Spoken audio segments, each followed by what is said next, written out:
Aujourd'hui,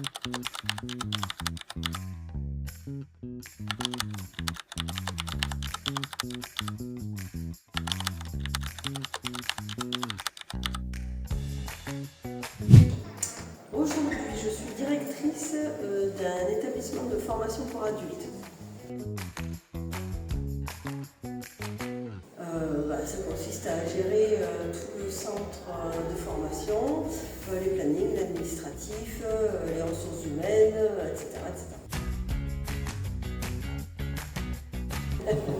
Non, c'était pas, ça s'est arrivé comme ça. Oui, j'en ai eu marre, j'étais salariée avant, et j'en ai eu marre, j'étais en désaccord, donc je suis partie et j'ai monté ma propre structure, voilà, pour être en accord avec moi-même.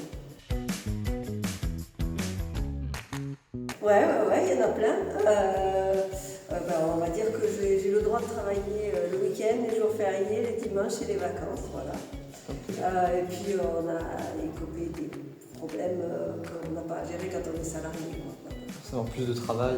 Oui, voilà, plus de travail, on va dire. Une semaine de 35 heures en oublie. Être utile aux autres. J'ai des exemples tous les jours je sais que ça aide d'autres personnes à avancer dans leur vie aussi.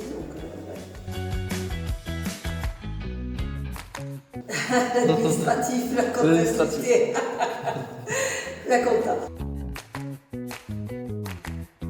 Être en accord avec soi-même et libre.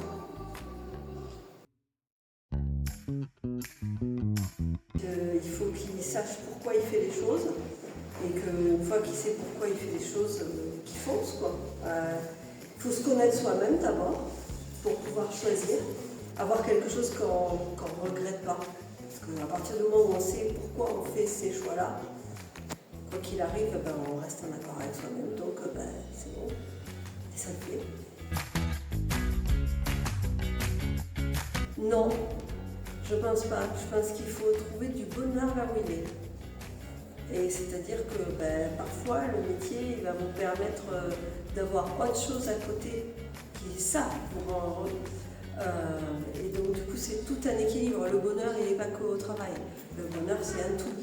Donc du coup à partir de là, c'est pas que par rapport au choix du métier. On peut avoir un métier qu'on aime plus ou moins et être heureux quand même. On peut avoir un métier de rêve et puis être malheureux. Donc tout ne sera pas en fonction du métier. Voilà.